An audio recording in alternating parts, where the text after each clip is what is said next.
السلام عليكم ومرحبا بكم معايا في قناة مطبخ ابتسام.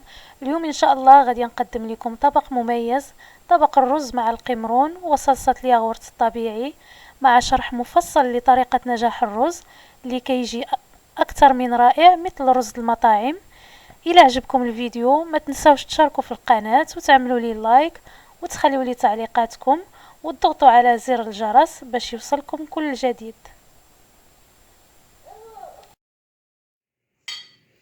لهاد الوصفه ديال الرز غادي نحتاجو اول حاجه كناخدو 2 كيسان ديال العنبه ديال الرز. هذا الرز بسمتي ماشي الرز العادي، هذا رز بسمتي. كناخد 2 كيسان ديال العنبه وكنفزكهم في سلافه ديال الماء من بعد ما كنغسلهم مزيان بطبيعه الحال، كنفزكهم لمده 2 سوايع.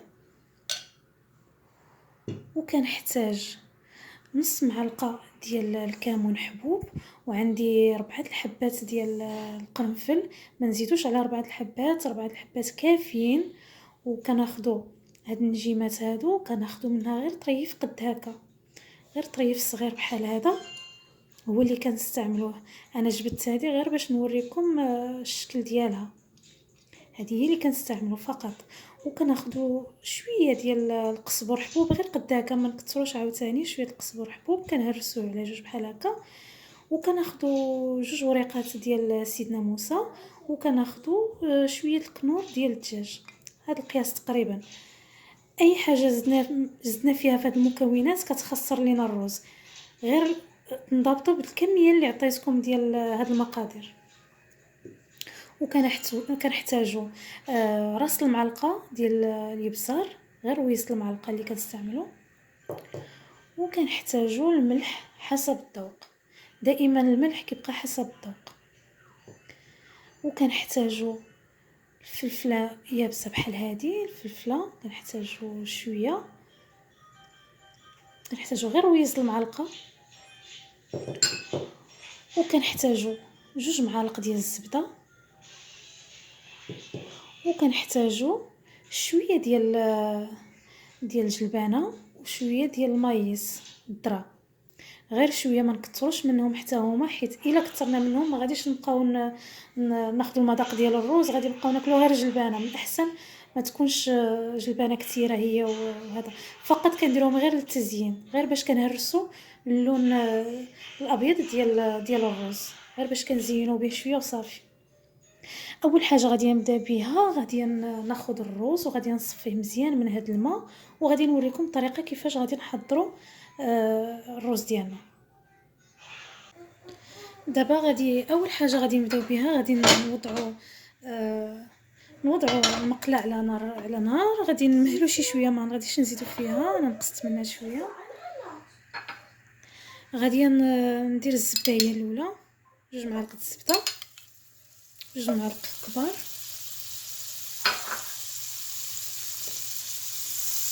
كندوبهم بحال هكا على نار مهيله، ما نخليوهاش تحرق.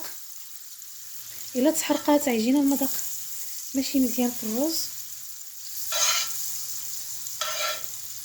صافي دابا غادي نضيف عليه ورقه سيدنا موسى وهذه ديال النجيمات. صافي هذه هي الكميه اللي غادي نديرو.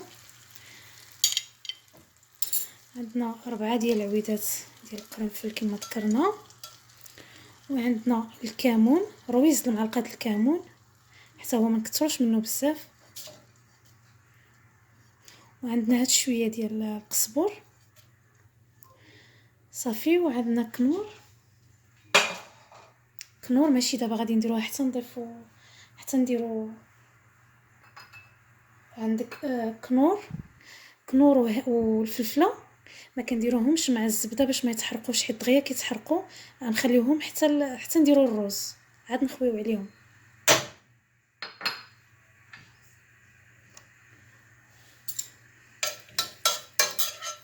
صافي غنقليوهم شي شويه في هاد الزبده.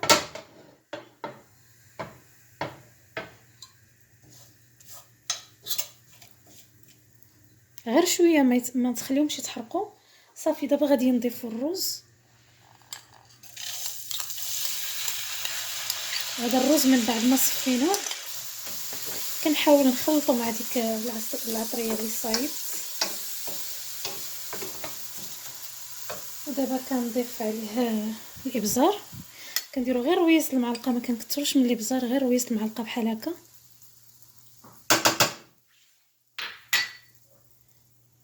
الملحه حسب الذوق، وكناخذوا هاد الفلفله حاره كنديروا منها حتى هي غير نص المعلقه، ماشي نص، عفوا الراس ديال المعلقه.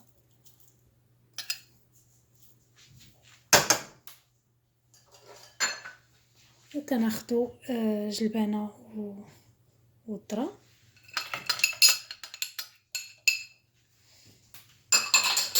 وكناخذ شويه ديال بودره الثوم، نسيت ما ذكرتهاش، حتى هي تقريبا غير راس المعلقه ماشي بزاف، غير كنسمو بها. صافي كنحركوا هادشي. البوطه راه عندي دابا طافيه، حيت الا شعلناها غادي تسحق لينا هاد العطريه، الاحسن نخليوها طافيه. صافي على ما ندوبوا الزبده ونطفيو البوطه. صافي دابا غادي نحركوا نحاولوا نزيتوا هاد الرز كامل بحال هكا. ما غاديش نقليه، كاينه طريقه واحده اخرى باش كيتقلى اللوز بحال الرز عفوا، كيقليو اللوز الرز.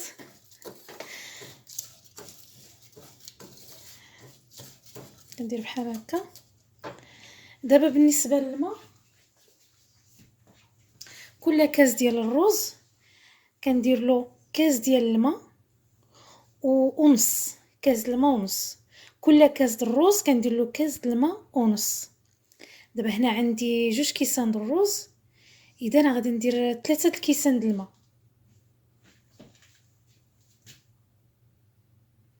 المهم هذا هو الماء، هذا هو القياس الماء اللي خصنا. صافي دابا غادي نسدو عليه وغادي نخليوه على نار مهيله حتى يطيب لينا. ما نحركوش، ما نقيسوش نهائيا، ما نحلوش عليه. صافي غادي نغطيوه، راه مخلط العطريه، صافي كلشي دابا راه مخلط. صافي غادي نسدو عليه وغادي نخليوه واحد المده. مهم عينكم ميزانكم، انا دابا ملي غادي نبدا غادي نعطيكم شحال خدا ليا ديال الوقت باش يطيب. غادي نديرو النار مهيله، ما غاديش نديرو بزاف، المهم بحال هكا غير مهيله، طيب على بحال هاد القياس ديال النار. صافي وغادي نغطيو عليها، غادي نغطيو عليه وحنا كنراقبو. وعندك واحد السر باش يطلع لك هذا الرز مزيان، دائما المقله اللي غادي تطيب فيها الرز او القدر خصها تكون واسعه، ما تكونش شي حاجه اللي غارقه، تكون غير بحال هكا. المهم انا نوريكم كيفاش. خص الاناء يكون بحال هكا، الاناء يكون عريض وواسع. من يكون الاناء عريض بحال هكا واسع، الرز كيجي ناجح 100%. وانتم تشوفوا الطريقه كيفاش غادي يطلع ليا. هنا هو تقريبا دار نص ديال الطياب. دابا غادي نحل عليه، هو ما خصنيش نحل عليه ولكن نحل عليه غير باش نوريكم كيفاش ولا، ونعاود نسد عليه دغيا. صافي ها هو دابا راه دار نص الطياب. صافي شتي باقي عنده شويه د الماء. المهم دابا غادي نسدو عليه عاوتاني ونخليوه حتى ينشف. ما تحركوش نهائيا، الا حركتوه الحبيبات كلهم غادي يتهرسوا. صافي دابا نسد عليه وغادي نخليه حتى ينشف. ما تنساوهش، الا نشف بزاف غادي تلصق لكم من التحت، غادي يلصق وغادي يتهرس كامل. وهذا الشكل النهائي ديال الرز من بعد ما طاب. شوف كيفاش مفرك، ما معجن، ما لاصق على بعضه، ما حتى شي حاجه. شوف كيفاش جا، ما لاصقش. هذا هو الرز الناجح. شفتي كيفاش جا رائع، ما لاصقش، ما معجن، ما حتى شي حاجه. ومن بعد ما كملنا دابا الرز غادي نمروا للوصفه الثانيه اللي هي الكروفيت او القمرون.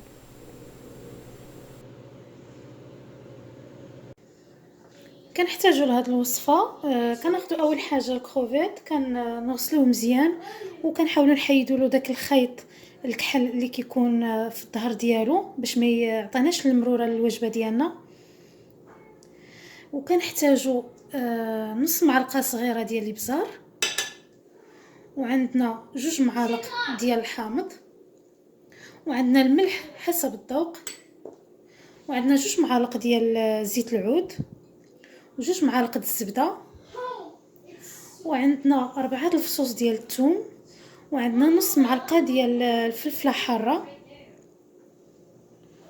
وعندنا 2 معالق ديال المعدنوس المجفف.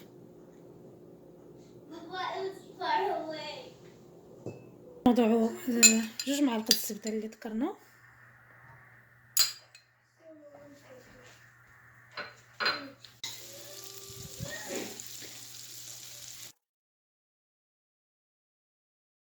هنا من بعد ما حكينا الثومه كنخليوها تحمر شي شويه في الزبده. كنضيفوا زيت العود حتى هي 2 معالق،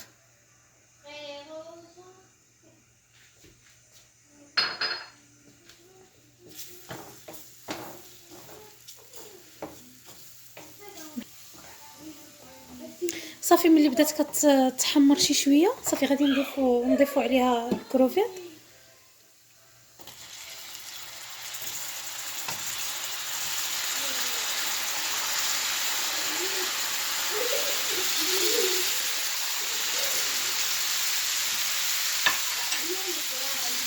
ونستمروا في التحريك، نقصوا على العافيه شي شويه باش ما يتحرق ليناش الثومه والزبده.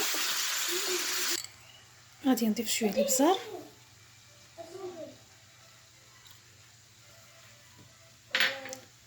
غادي نضيف الملحه. الملحه كتبقى على حسب الذوق. غادي نضيف الفلفله حاره، نص معلقه تقريبا صغيره، وكنضيف القزبر المجفف شي معلقه صغيره تقريبا حتى هو،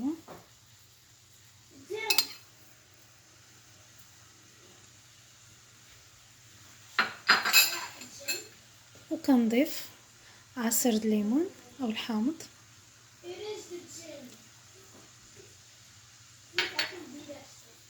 وكنبدا نحرك عاود. صافي دابا غادي نستمروا بالتحريك باش ما يلصق ليناش الكروفيت في المقله، والعطريه تبقى لينا مزيانه ما تحرقش. وهذا من بعد ما وجد غادي نوضعوه على جنب، طبق على جنب، وغادي نمروا لتحضير السلطه ديالنا، سلطه الياغورت. هذه هي المقادير اللي غادي نحتاج للسلطه ديالي. غادي نحتاج الملحه، الحامض معصر، الابزار. بطبيعه الحال ما عنديش الكميه كامله، غادي ناخذ شويه شويه من الحاجه، كل واحد على حسب الذوق ديالو. وغادي ناخذ معدنوس مقطع، ونص خياره حيدت ليها الزريعه وقطعتها مربعات صغيره، وعندنا كاس ونص ديال الياغورت الطبيعي، وعندنا بودره الثوم.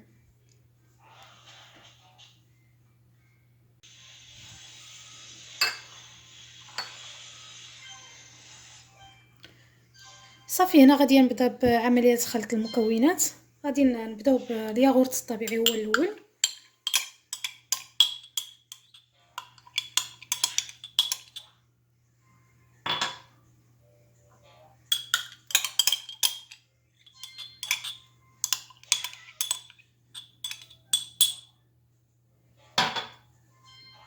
غادي نضيف الخيار،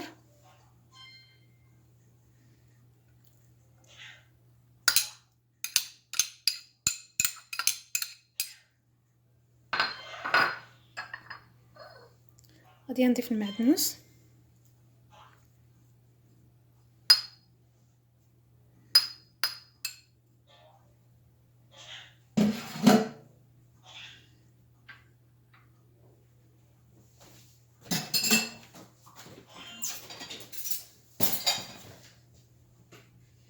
وغادي نضيف شويه د الملح، قليل من الملح، كل واحد على حسب الذوق.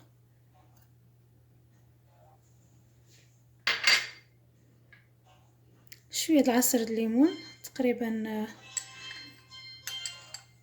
نصف ملعقه صغيره تقريبا، وعندنا الابزار حتى هو ما نكثروش منه غير شويه على حسب الذوق. وغادي نقوم بتحريك كل المكونات. ها هي صبحات واجده. نذوقوها، الا كانت ناقصه شويه د الملح نزيدو شويه د الملح، الا بغيتيها تجي شويه محمضه زيد شويه د الحامض، كل واحد على حسب الذوق ديالو. وهذا الشكل النهائي ديال الطبق ديالنا. نتمنى يكون نال اعجابكم. الى عجبكم الفيديو ما تنساوش تشاركوا في القناه وتعملوا لايك وتضغطوا على زر الجرس باش يوصلكم كل جديد. والى اللقاء في فيديو قادم ان شاء الله.